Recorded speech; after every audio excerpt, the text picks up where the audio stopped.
Radio Open FM 97.9, votre radio.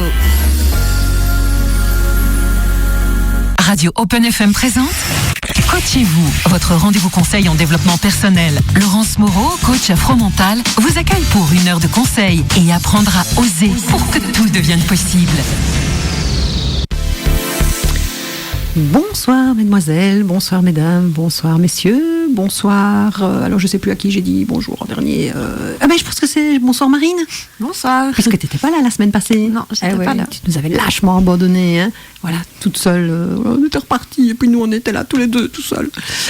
Bonsoir Quentin. Bonsoir. Comment vas-tu? Très bien. Oui, t'es en forme? Oui. Oui, t'as pas encore des palmes qui te poussent aux pieds? Non, ça doit aller. Non, ça va. J'ai entendu la météo, là, peut-être mercredi, la calmie.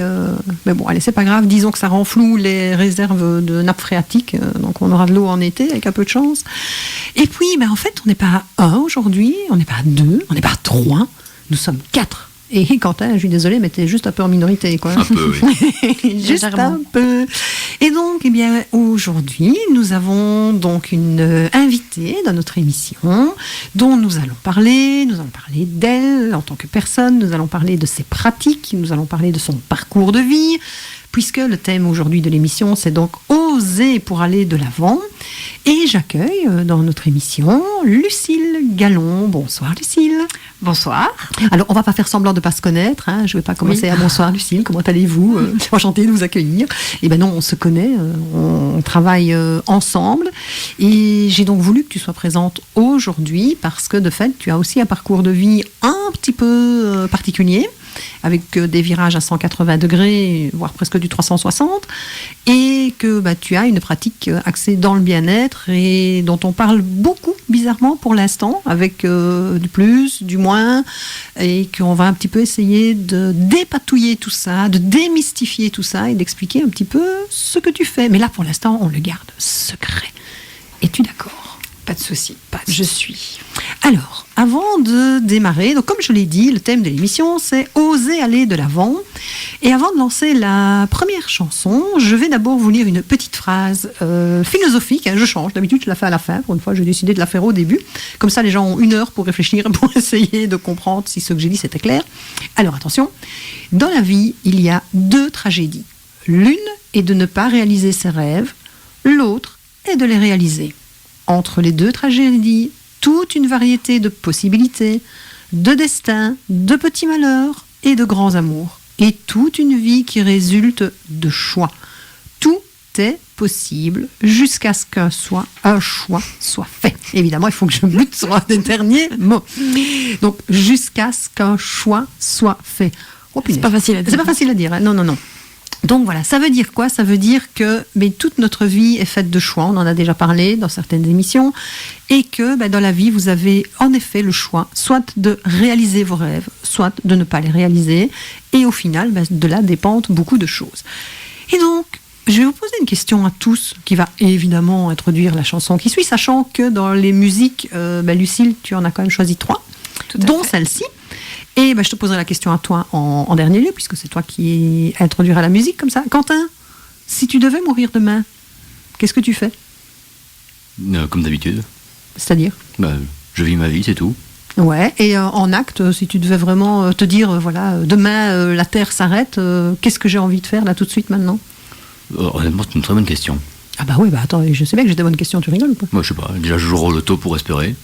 Ça peut toujours être bien. Ouais. Ensuite... Moi, je sais pas, je ferais ce que j'aurais voulu faire, soit élastique, des trucs dans le genre. Ok, un peu d'adrénaline, quoi. Un peu d'adrénaline, ouais. Un peu d'adrénaline. Ok. Marine? Moi, pareil, un peu d'adrénaline, mais surtout une grosse dernière soirée. Avec plein à fond? Évidemment. D'accord. Et avec donc, tous mes amis. Avec tous les amis, vraiment. Alors, comment est-ce qu'on appelle ça en Belgique, nous? Une grosse? Guindaille. Guindaille, voilà. Ah oui, tu vas en plus apprendre plein d'expressions belges. Et donc, Lucille, si tu devais mourir demain, qu'est-ce que tu ferais? Mais comme d'habitude, je vivrais ma vie à fond, D'accord. comme tous les jours. Fidèle à toi-même, jusqu'au Fidèle, ouais. Jusqu'au bout des ongles. Eh ben c'est parfait. Donc Natacha Saint-Pierre et Pascal Obispo. Qu'est-ce que j'ai? Le pauvre. Pascal. Obispo.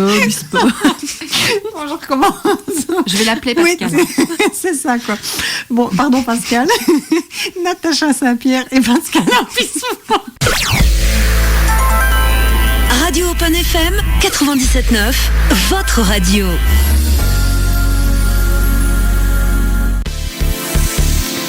Et voilà, et c'est là qu'on est content que la musique fasse donc 4 minutes 06 pour se reprendre et arriver à se redonner une contenance. Et donc, merci Lucille pour ce petit moment de lâcher prise qui nous a fait en effet beaucoup de bien pour se lancer dans l'émission et pour pouvoir entamer ça avec de la bonne humeur. Si on avait un peu de stress, c'est fini, c'est parti. Donc, Lucille. Oui, dis-moi. Alors, comme je l'ai dit tout à l'heure, on va parler de toi, de qui tu es. Tu travailles dans le domaine donc, du bien-être, ce domaine des bisounours qui est bien connu, où en fait nous sommes là pour apporter du bien-être aux gens. Et donc, comme dans les différentes disciplines qui font partie du bien-être, il y a un peu de tout et n'importe quoi. Et que surtout les personnes ont des idées préconçues, merci.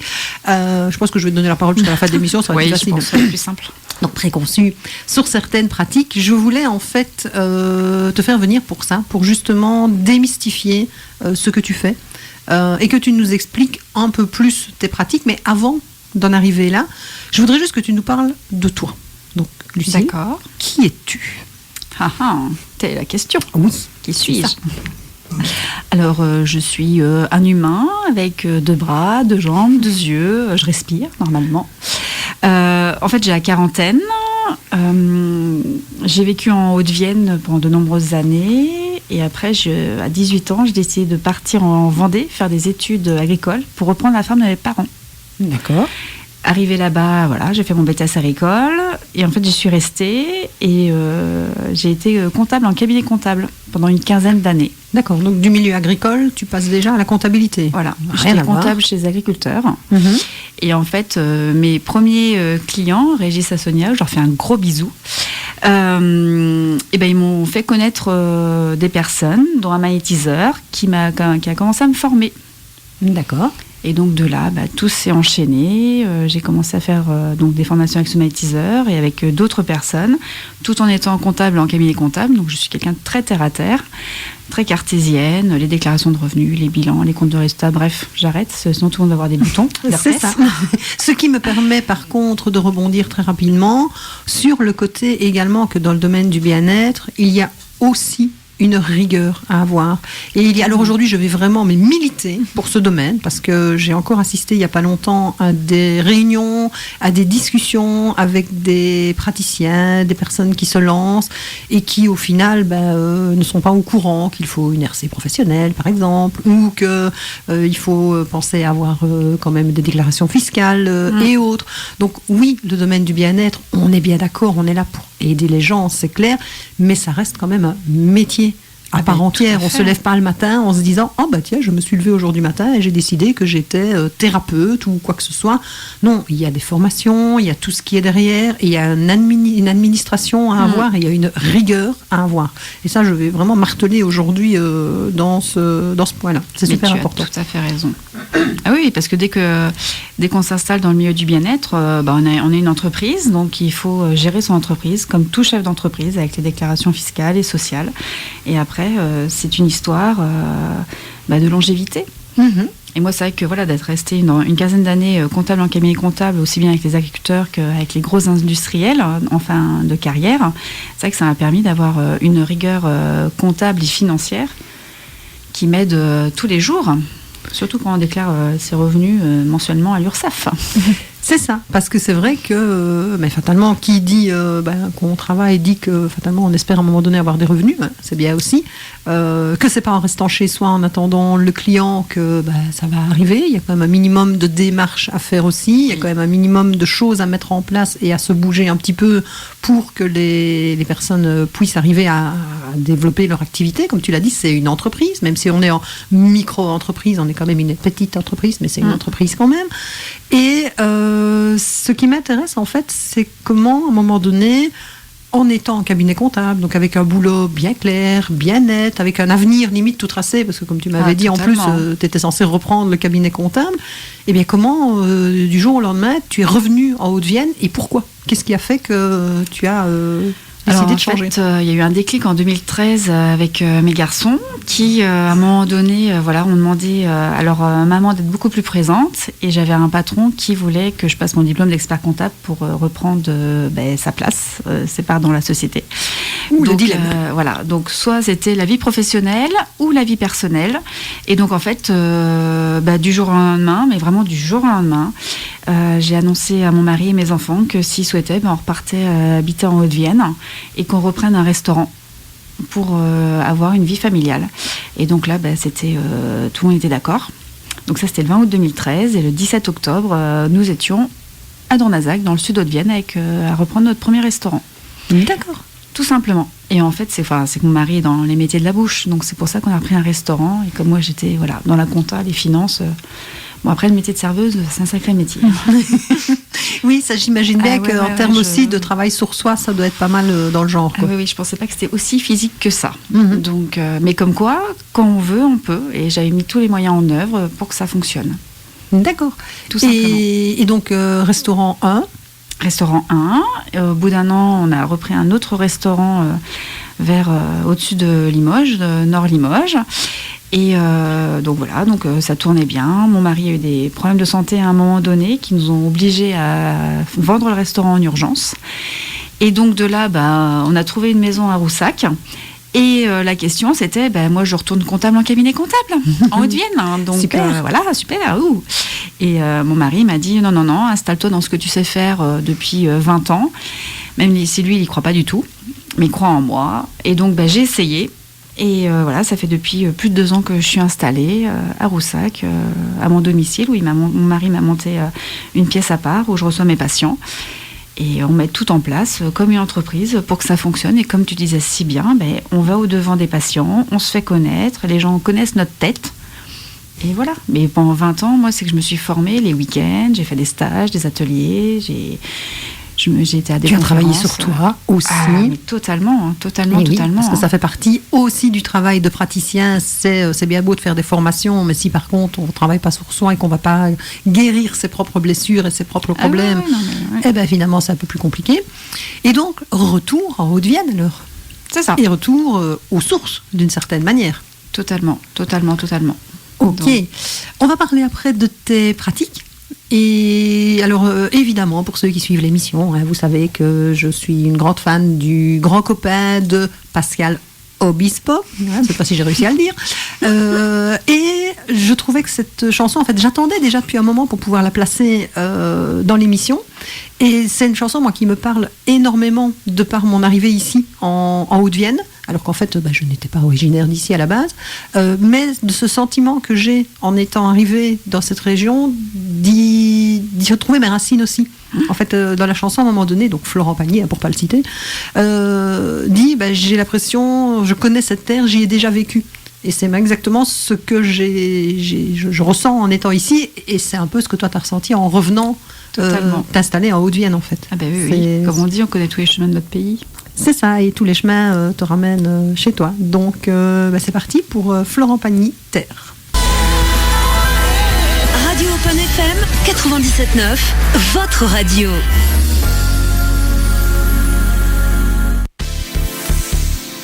Et oui, notamment sur la fin de la chanson, quand il dit « J'ai enfin trouvé la paix que je cherchais ». Trouver ce côté où être en harmonie entre ce que je suis, qui je suis, ce que je fais et surtout ce que je veux être et ce que je veux pouvoir montrer et donner aux gens. Donc, Lucille, on a parlé de toi. Oui. On a parlé de ton parcours, donc qui est quand même un parcours assez, je vais dire, avec beaucoup de changements. Et donc, tu as parlé que tu t'étais formée pendant 20 ans. Maintenant, peux-tu nous parler plus de tes pratiques ? Que fais-tu exactement ? Quelles ont été les formations que tu as faites, sans rentrer dans tout le CV, c'est pas ça. Mais surtout, quelles sont les pratiques principales que tu proposes aux personnes et qu'est-ce que tu peux faire pour les personnes en fait ? Alors en fait, donc sur ma carte de visite et sur mon cabinet, c'est marqué magnétiseuse, énergéticienne, maître Reiki. Alors magnétiseuse, pourquoi ? Parce que donc tout le monde connaît ce terme dans notre région. Et en fait, je travaille énormément dans les énergies, car tout est énergie. Ensuite, je suis maître Reiki car j'ai passé les 4 niveaux pour devenir maître Reiki enseignant. Donc ça, c'est des niveaux qu'on passe pas en 6 mois, c'est sur 10 ans que je les ai passés, parce que entre-temps, il faut quand même vivre. Et c'est un travail, un développement personnel à avoir, avec aussi toute une réflexion sur qui on est. Et je travaille beaucoup avec les pierres, la lithothérapie. Donc effectivement, j'ai passé des formations, des diplômes, sachant qu'on est dans le milieu du bien-être et donc il n'y a rien du tout qui est reconnu par l'État. C'est ça. Donc vraiment, il faut savoir que n'importe qui peut s'installer demain comme moi, sauf que après, effectivement, il faut se former, c'est du temps, il faut se connaître dans notre milieu et ça ne se fait pas du jour au lendemain. Donc moi, c'est pour ça que j'ai mis énormément de temps, parce que je suis quelqu'un de très cartésien, de très rationnel, et j'avais besoin de ce temps-là pour vraiment être professionnelle. Et surtout pour savoir aussi ce que tu voulais. Donc, tout à fait. Pourquoi est-ce que tu t'es dirigée vers, notamment au départ, le magnétisme et est-ce que tu peux nous expliquer un peu plus, on a eu cette discussion-là avec Marine hier, par rapport notamment à des personnes de son âge. Tu veux bien juste nous réexpliquer ? Oui, j'ai un ami à moi qui fait des études de physicien. Et on est allé au restaurant ensemble, on était tout un groupe, et à un moment donné, les filles avec qui j'étais disent qu'elles allaient faire leur thème astral, etc. Donc elles ont commencé aussi à parler de magnétisme. On est rentré dans cette discussion-là, et lui, ça lui a pas du tout plu. Il a rigolé en disant je me réjouis de voir ce qui ressortira de votre thème astral. Et puis j'en ai marre qu'on utilise le mot magnétisme à tout va. Il me dit non, moi je suis physicien, je sais bien où il y a du magnétisme, où il y en a pas. Voilà, il était très oui, très buté. Voilà, c'est ça, très buté. Et il voulait rien entendre, quoi. Et donc, qu'est-ce que tu répondrais à quelqu'un qui te dit, le magnétisme, c'est de la couillonnade, c'est ce qu'on entend quand même, parce qu'il faut savoir que quand on est sur les salons du bien-être, notamment, alors pour l'instant, ça foisonne les salons du bien-être de tous les côtés, on n'a pas que des gens bien intentionnés qui viennent non plus sur les salons. Tout à fait. On a beaucoup de personnes qui viennent sous couvert de je vais voir, mais qui en fait arrivent sur ton stand, ton stand, quand je dis ton stand, c'est le tien, le mien, moi aussi en coaching, j'en ramasse autant que tu veux, et qui en fait sont là pour dénigrer notre profession et nos pratiques. Et donc, qu'est-ce que tu pourrais dire à quelqu'un qui te dit, de toute façon, le magnétisme, c'est de la couillonnade ? Tu lui réponds quoi ? Mais bien sûr, mais chacun sa vérité. Non, en fait, ce qu'il faut savoir, c'est que le magnétisme, tout le monde en a. Moi, j'ai des personnes qui viennent me voir en consultation pour me dire, je voudrais savoir si j'ai du magnétisme. Ben oui, Quentin, Marine et toi, Laurence, vous avez du magnétisme. Parce qu'en fait, le magnétisme, c'est quoi ? C'est de l'énergie. Donc tout le monde a de l'énergie en soi, pas d'énergie, pas de vie. Donc ça, on est tous d'accord. Et après, c'est pareil, on a tous, entre guillemets, 2 jambes, mais c'est pas pour autant qu'on va tous faire le marathon de New York. Donc après, on a de l'énergie en nous, c'est de se dire qu'il faut le développer. Donc il y a des techniques pour le développer, sachant qu'il faut faire attention parce que tout ce qu'on ne voit pas, c'est pas que ça n'existe pas, c'est juste qu'on ne le voit pas. On est bien en France, comme saint Thomas, on ne croit que ce qu'on voit. Mais à un moment donné, il faut se dire qu'on peut aussi voir ce qu'on croit. C'est ça. Donc il y a le monde visible, il y a le monde invisible. Et donc le magnétisme, en fait, tout le monde en a. Et après, c'est de se développer, de se former. Et qu'on a un corps avec des cellules, de l'ADN. Et ensuite, on travaille là-dessus pour monter en puissance. Mais tout le monde en a. Et c'est vrai que les physiciens ont décrit beaucoup la physique quantique. Parce que ça ne leur plaît pas trop. Parce qu'effectivement, ça ne se voit pas. Mais personne ne voit le Wi-Fi, tout le monde y croit. Personne ne croit... tout le monde croit au coronavirus en ce moment, mais ça se voit pas. C'est ça. Et ce n'est peut-être pas... Et pourtant, ça fait la une. Voilà, ça fait la une des infos. C'est ça. Et moi, je crois aux licornes et pourtant, on les voit pas. Non. Oui. Voilà. Alors là, après, on part sur d'autres pratiques un peu bizarres, les licornes. Oui, mais non, c'est pas vrai parce que moi, je viens de lire un bouquin qui dit qu'en fait, les licornes, c'est des chèvres. Voilà, histoire de bien perdre tout le monde. Et comme t'as des chèvres, t'as des licornes. Exactement. Et comme j'ai des chèvres, j'ai des licornes. Voilà, c'est bon. Je me suis grillée une bonne fois pour toutes dans l'émission. D'ailleurs, je rajoute que je crois au Père Noël aussi, d'abord. Voilà. Donc, faut croire en quelque chose. mais bien sûr. Et puis, comme tu l'as dit tout à l'heure au départ, ça y est, Quentin est en train de se dire, mais c'est pas possible, c'est pas ma mère, c'est pas à moi. Ne te frotte pas le front, Quentin. C'est pas vrai. Et puis j'assume en plus, tu sais, j'assume mes actes et mes paroles. C'est ce côté, comme tu le dis, c'est notre vérité. Ça veut dire que quelqu'un qui va... pourquoi est-ce qu'il y a des gens qui vont voir des magnétiseurs et que ça fonctionne, et d'autres qui vont voir des magnétiseurs et que ça fonctionne pas? Pourquoi est-ce que quelqu'un va voir un psy et que ça fonctionne et que d'autres ça fonctionne pas? Tout ce qui est l'hypnose, la relaxation, c'est pareil. En fait, en fonction déjà de ce qu'on y met, nous, comme croyance, ça va fonctionner ou pas. Et surtout, il y a ce côté, qu'est-ce que je cherche là derrière? Et comment ça peut m'aider? Tu parlais tout à l'heure de magnétisme et de Reiki. Est-ce que tu peux nous expliquer très rapidement la différence? C'est très très simple. Alors, donc le magnétisme, comme je disais, c'est l'énergie qu'on a en nous. Donc en fait, souvent je compare ça à une pile. On a la petite pile plate d'une montre. Et en fait, on voit la puissance, la taille des piles qui augmente selon leur puissance, selon leur voltage. Eh bien, en magnétisme, c'est pareil. On a un voltage, donc on appelle ça un taux vibratoire. Donc, plus on travaille, plus notre taux vibratoire monte. Et en fait, le magnétisme, c'est on utilise notre propre énergie pour soulager la personne qui est en face de nous à travers nos mains. Ensuite, le Reiki, c'est quoi? C'est on capte l'énergie qui est autour de nous pour la redonner à la personne aussi à travers les mains. Mais ça veut dire qu'on n'utilise pas notre propre énergie. Donc, ce qui est très très bien, parce qu'en fait, ça ne nous fatigue pas. Et sachant que le Reiki, c'est une méthode japonaise et qui part du principe que le Reiki, c'est 50% d'énergie, mais c'est aussi 50% d'état d'esprit, avec des idéaux pour ceux qui connaissent. Et donc, c'est vraiment un travail sur soi. Et là, je vais revenir sur ce que tu disais hors antenne, quand en fait on dit qu'on a, notamment dans tout ce qui est praticien, énergie et autres, on a un métier en fait. Alors pour l'instant, ça devient à la mode, on est bien d'accord. Il y a pas longtemps, enfin il y a 40 ans, on était dans le New Age, là, tu sais, la nouvelle vague, le machin, les beatniks, les Peace and Love, je vous aime. Et puis on est parti dans d'autres idées. Et puis maintenant, on revient à toutes ces médecines dites parallèles, voire naturelles, mais qui en fait existent depuis la nuit des temps. Il faut savoir que maintenant, quand on parle de chaman, quand on parle de magnétiseurs et autres, on a l'impression qu'on est sur You-You-Land et que les gens se disent « Ok, ça y est, on les a perdus ». Alors qu'en fait, les chamans et les guérisseurs, ils existent depuis la nuit des temps et ils étaient là bien avant nos médecins traditionnels. Quoi. Ah oui, et puis on voit bien, il y a des sites historiques, touristiques qui parlent des guérisseurs, des sorciers, etc. Après, c'est l'histoire française qui a fait qu'à un moment donné, ça s'est oublié. Et là, en fait, ça revient. Et effectivement, après... il y a beaucoup de pratiques qui se mettent en place et après chacun voit ce qui lui correspond. Effectivement, moi je fais une pratique, je suis magnétiseuse énergéticienne maître Reiki. J'applique une méthode qui est vraiment la méthode 100% Lucile, qui convient à des personnes mais qui peut ne convenir à pas tout le monde. Enfin, c'est comme les partis politiques, il y a plein de partis politiques. Mais c'est pas pour autant que tout le monde s'aime cucu les petits oiseaux. Mais c'est exactement. Et là, je rebondis sur le coaching. C'est pareil. Moi, quand j'ai fait ma formation en coaching, il y a une base de coaching.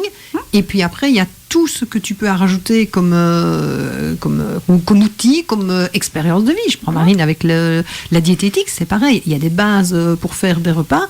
Il y a des bases pour faire des recettes. Et même toi, dans tes études, tu as eu des bases bien précises. À côté de ça, Marine Coster, diététicienne, ce ne sera jamais la même que les autres filles qui ont fait, ou les autres garçons qui ont fait la diététique avec toi pendant une année. Non, c'est ça, on a chacun aussi notre façon de voir les choses et d'exercer le métier après. Donc c'est vrai que je le vois bien avec les différentes personnes qui sont sorties de leurs études en même temps que moi. Il y en a une vraiment qui travaille de la même façon que moi parce qu'on s'est vraiment suivi les trois années, mais encore maintenant, elle travaille pas du tout dans le même domaine, donc elle a décidé de partir sur autre chose. Donc c'est même en travaillant de la même façon, on a tous notre voie après. Donc. Et c'est ça qui est génial, c'est que chacun est différent. Mais tout le monde est complémentaire. Ouah, et quelle transition pour la chanson qui suit. Ah, franchement, merci à les filles. Et donc, autre chanson que tu avais choisie, Lucille. Tu peux nous dire juste pourquoi? Donc la chanson, c'est Francis Cabrel, Des hommes pareils. Mais tu peux juste nous dire pourquoi ce choix? Alors en fait, j'adore cette chanson parce que ça montre... Francis Cabrel est une personne très très humaine. Et à travers cette chanson, il explique que l'on est tous des humains. on a tous de l'humilité à avoir, on est tous complémentaires et on a tous besoin des uns et des autres. Et c'est vrai que dans le milieu du bien-être, c'est un milieu où effectivement on a tous besoin des uns et des autres. C'est un milieu qui n'est pas non plus facile parce qu'effectivement nous sommes des professionnels et comme dans tous les corps de métier, hein, les restaurateurs, j'ai bien connu les agriculteurs avec ça, il faut aussi avoir une solidarité. Et ben dans le milieu du bien-être c'est pareil, en fait on est tous des humains et on a tous notre vérité et on est tous humbles les uns envers les autres. Et pour reprendre notre devise à nous en Belgique, l'union fait la force. C'est vrai que c'est quand même vachement plus facile de travailler ensemble que de se battre à tirer chacun la couverture à soi. Ok, mais c'est parti. La tolérance. Radio Open FM 97.9, votre radio.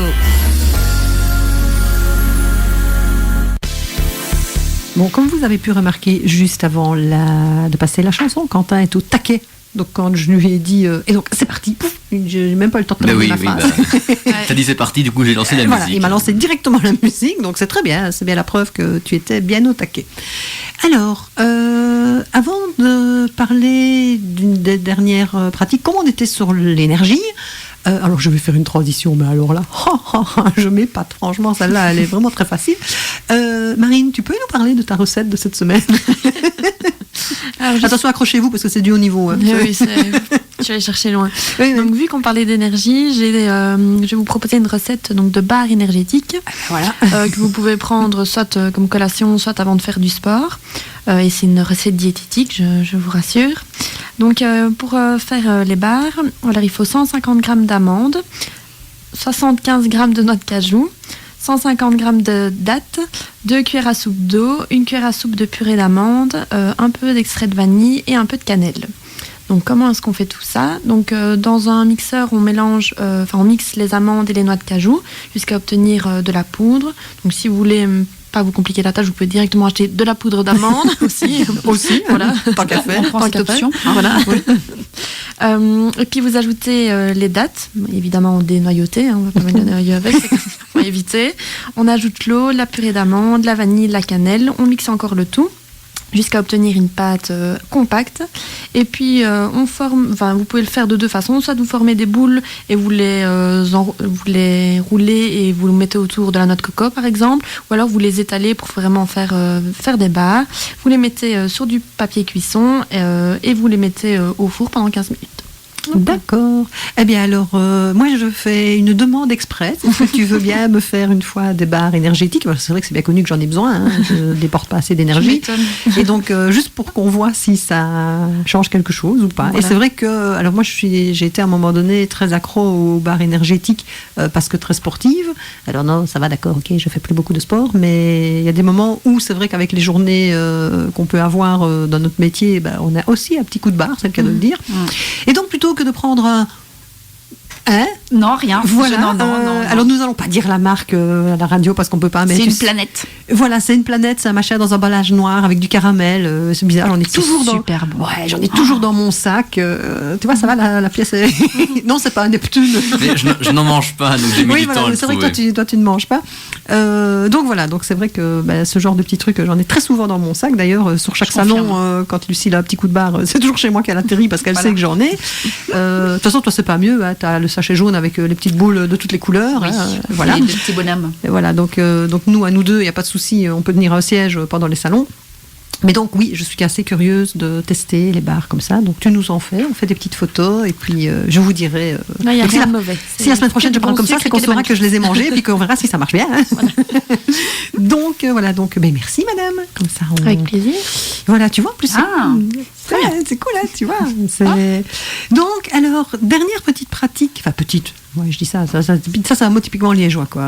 Dernière pratique dont nous allons parler, tu l'as évoqué très rapidement tout à l'heure, la lithothérapie. Alors ça, c'est le truc du moment. Hein, on en voit beaucoup, enfin on en parle beaucoup, on voit beaucoup de choses un peu qui décrivent ce domaine-là pour l'instant. On ne va pas rentrer dans la polémique, mais surtout, est-ce que tu peux nous expliquer ce que c'est la lithothérapie, comment ça fonctionne et comment une pierre peut avoir du pouvoir, entre guillemets, je vais appeler ça comme ça. Donc, à part les Rolling Stones, moi je savais qu'ils pouvaient déplacer les foules. Le reste, je connaissais pas vraiment le pouvoir des pierres. Donc, est-ce que tu peux nous expliquer ça? Alors en fait, donc la lithothérapie, c'est l'étude des pierres. Donc il a été démontré que certaines pierres ont des vertus par rapport à une puissance énergétique qu'elles ont. Donc ça date, mais alors depuis l'Antiquité, avec l'Égypte, les pharaons, même l'Église catholique, ils en utilisaient, même les Romains. Donc effectivement, pour ceux qui sont fans d'histoire, ils sauront que les pierres sont là depuis la nuit des temps et que l'améthyste, le lapis-lazuli, etc. étaient déjà utilisés durant l'Antiquité. Et donc en fait, effectivement, depuis quelques années, c'est revenu à la mode en France. Et donc certaines pierres, alors effectivement, le gravier qui est dehors chez nous n'a pas de vertu. Oh zut. Oh, zut. Mais effectivement, certaines pierres ont des vertus, donc qui ont été quand même examinées par des géobiologues, avec la dureté, la pureté, etc. Et effectivement, en ce moment, il y a beaucoup de polémiques dessus, car comme tu disais, Laurence, c'est un effet de mode plus que mondial, eh bien, les gisements sont limités. Mhm. Donc effectivement, il y a toute une polémique au niveau de l'exploitation qu'il peut y avoir dans certains pays, avec certaines extractions qui se font par des enfants, etc.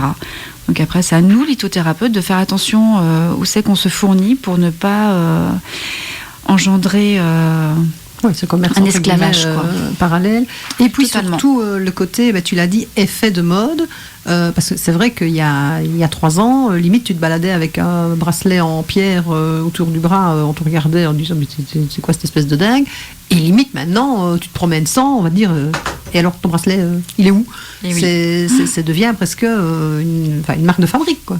Ah mais totalement. Après, les pierres, c'est comme tout, il y a aussi une méthode pour travailler avec, il y a un processus à suivre, donc c'est vrai que ça sert à rien d'aller acheter un bracelet un peu n'importe où et de le mettre. Non, il y a vraiment un protocole à suivre, et donc c'est pour ça que nous, les lithothérapeutes, on est là pour expliquer aux personnes comment ça fonctionne, sachant que derrière, il faut faire attention à ce qu'on achète, où c'est qu'on l'achète, parce qu'effectivement, des fois, il y a juste une pierre qui a été trempée dans un colorant avec une très belle couleur, et qu'on dit, ouais, ça y est, celle-là, elle a une belle vertu. Donc après, c'est à chacun de s'écouter, d'écouter son intuition, et de poser des questions à la personne qui en vend. Donc moi, je sais que dans les salons du bien-être, j'ai beaucoup de personnes qui me posent des questions. J'ai que 2 grossistes, donc je sais d'où viennent leurs pierres, et j'ai confiance en eux, parce que ce sont des personnes que je vois de mes propres yeux. Alors effectivement, il n'y en a pas en Haute-Vienne, donc ça ne sert à rien de chercher sur Internet. Ils ne travaillent qu'avec les professionnels. D'accord. Et alors, l'autre chose que je voulais moi, je sais aussi que le conseil, c'est super important pour toi, parce que quand on est sur les salons, je t'ai déjà vu et entendu refuser de vendre une pierre à quelqu'un. Simplement parce que, elle est jolie, je prendrais bien celle-là. Mais c'est pas le but, on n'est pas dans une joaillerie pour choisir une pierre précieuse ou pour choisir un nouveau bijou. Non. C'est vraiment ce qu'on recherche, c'est le bien-être. Je ne vais pas parler de pouvoir de guérison ou quoi que ce soit, mais plutôt le bien-être que cette pierre peut nous apporter. De toute façon, les pierres, c'est comme tout, c'est comme les huiles essentielles, c'est comme tout, c'est un complément. Si la personne ne veut pas aller bien, elle pourrait porter 10 000 et une pierres sur elle, ça ne changera rien. Il y a un processus de se dire, je veux aller mieux, je peux me faire aider par les pierres ou par une autre méthode, mais quoi qu'il en soit, il y a toute une démarche, il y a un protocole à suivre. Et c'est pour ça que moi, c'est vrai que dans mon métier où j'étais comptable en cabinet comptable avec des process et compagnie, qu'il fallait des protocoles à suivre, et moi, c'est vrai que dans les pierres, ça m'éclate parce qu'il y a aussi un protocole à suivre, et c'est pas n'importe quoi. C'est ça, on ne fait pas son marché, entre guillemets, de pierre. Si, maintenant tu peux le faire pour que ce soit joli, auquel cas, tu as un super bracelet avec plein de couleurs, où tu mets plein de bracelets les uns à côté des autres. Oui, ça on peut. Et là, on est dans l'esthétique pure et dure. C'est un peu comme quand moi j'ai des gens qui arrivent en coaching et puis qui me disent « Ah mais tiens, tout compte fait, je voudrais bien qu'on travaille là-dessus. » Alors qu'en fait, on sait que c'est pas du tout ça qu'il faut aller traiter. C'est que la racine, elle est beaucoup plus... le mal est à la racine, mais que, entre guillemets, les gens essayent de t'apprendre ton métier, quoi. À ce moment-là, oui, ok, mais t'as pas besoin de moi, alors. T'as pas besoin de venir trouver un professionnel pour que la personne fasse ce qu'elle veut, quoi. Donc, et comme tu dis très bien, de toute façon, des personnes qui veulent aller bien mais qui de toute façon font tout ce qu'il faut pour ne pas aller bien. On en croise 125 000 toute l'année. Oui, puis c'est comme tout. Enfin, il y a les pierres. Chaque année, il y a des nouvelles variétés de pierres qui sortent. Donc effectivement, moi, des fois, dans les salons du bien-être, j'ai des personnes qui me ramènent des pierres en me disant celle-là, vous la connaissez. Alors effectivement, moi, je ne connais pas toutes les pierres, mais c'est comme un cuisinier, il ne connaît pas toutes les recettes au monde. Mais comme on est dans le milieu du bien-être et de l'amour de soi et des autres, et de la tolérance et de la bienveillance, moi, comme je dis, voilà, je leur explique effectivement que je ne peux pas tout connaître car je suis un humain. Et donc effectivement, souvent, il y en a, ça flatte leur ego. Donc déjà, on connaît, moi, les pierres que je présente, je les connais, je les maîtrise. Donc voilà, mais comme les restaurateurs. Et est-ce que, pour terminer, tu peux me dire pour toi ce qui est vraiment essentiel et quelles sont tes valeurs par rapport au métier que tu fais maintenant, par rapport à tout ce qu'on a expliqué de toi et de ton parcours, quel est vraiment... Mais si je te disais, pourquoi toi ? Qu'est-ce qui fait que je viendrai alors on va avoir plein de salons, hein. Dans 2 semaines il y en a sur Bessines-sur-Gartempe, dans 3 semaines il y en a à Chamboret, dans 1 mois et demi il y en a à Fromental, il y en a partout. De toute façon pour l'instant il y a des salons, des salons toutes les semaines, mais pourquoi, qu'est-ce qui fait que tu es toi et quelle est ta différence par rapport aux autres? Alors effectivement, donc moi mon essentiel, je suis là en fait vraiment comme tu disais en début de l'émission, pour démystifier. Pour dire que le bien-être, les énergies, c'est vraiment accessible à tout le monde. Le tout, c'est qu'il faut le vouloir, et c'est pas de prendre un petit cachet pour perdre 10 kilos en 1 semaine. Non, c'est vraiment un travail sur soi, qui est long, qui permet aussi de se sentir mieux, de s'aimer, de mieux se connaître et de bien vivre avec soi-même. Alors déjà, quand on arrive à vivre avec soi-même, en harmonie, on a tout gagné. Mais effectivement, c'est pas avec un caillou que ça va marcher, hein. Ça va pas être avec une barre énergisante que ça va marcher. C'est un ensemble de choses, c'est un travail sur soi. Donc moi, c'est pour ça que les gens, comme je leur dis, voilà, j'ai été comptable en cabinet comptable, le changer de vie, j'ai fait, je sais comment c'est. Mais comme je suis une personne, j'estime, assez humble, tolérante, mais je suis là aussi pour transmettre mon savoir et d'aider aussi les personnes à s'installer, parce qu'il y a aussi des gens qui veulent s'installer dans le milieu du bien-être, mais qu'il y a un côté chef d'entreprise à avoir. C'est ça. Et là, je pense qu'on reprend un petit peu ce qu'on dit toutes les deux, puisqu'on travaille ensemble dans le domaine des formations en entreprise. Quand on présente notre parcours de professionnel, c'est de dire on vient parler aux gens de quelque chose qu'on connaît. On a un parcours de vie qui est derrière, on a des formations qui sont derrière, on a du travail sur soi. Et ça, j'assiste vraiment tous les jours de la là-dessus. vie. C'est un peu comme si, j'ai une diététicienne à côté de moi. Un jour, j'ai voulu être naturopathe. Je me suis levée un matin, je me disais mais pourquoi je ne serais pas naturopathe? Et mon mari m'a regardée en me disant comment te dire, tu ne serais absolument pas crédible, ma chérie. Mais enfin, pourquoi? Parce que tu manges comme un cochon et que parce que c'est pas du tout mon mode de fonctionnement. Donc clairement, je ne pourrais jamais de ma vie être naturopathe. Que je fonctionne avec une naturopathe ou avec une diététicienne, ok, mais je suis absolument pas du tout crédible en diététique. Voilà, c'est comme si Marine, demain, tu disais que tu manges 3 hamburgers par semaine, quoi. Je jure que c'est pas vrai. Voilà, moi je la vois manger, je peux vous jurer que c'est pas vrai. Mais donc c'est vrai que ce côté, je suis crédible parce que je sais de quoi je parle. Et je parle de mon vécu et je parle de qui je suis. Et parce que je suis ce que je suis, je peux vous apporter ce que je peux vous apporter. Totalement. Je pense que c'est vraiment ça le plus important. Oui, et le but, c'est que les personnes aillent mieux et qu'on leur donne des outils pour qu'ils puissent vivre leur vie à eux sans avoir besoin de choses un peu farfelues, quoi. Fin de cette émission, je sentais une présence dans mon dos de fait. Joachim n'est pas bien loin. Bonjour Fred, j'ai vu que tu venais d'arriver. Donc coucou. Et donc on va vous laisser, les garçons, on va vous laisser la place. Marine, un petit mot pour finir? Non.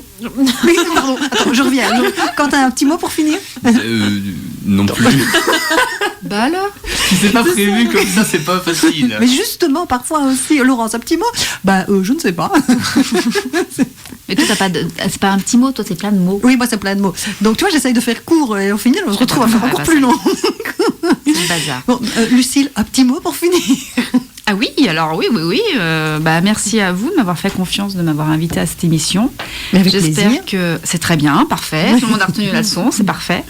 Voilà, j'espère que les personnes qui nous ont écoutés, ça permet de leur avoir éclairci certaines méthodos et certaines choses qu'on voit sur Internet. Et que voilà, de toute façon, je suis accessible aussi bien moi que Laurence pour toutes les questions au niveau des énergies. Et c'est vrai que j'ai des méthodes qui sont très terre à terre quand même. Hein. C'est ça, moi je confirme. Et donc on rappelle que tu es du côté de Roussac.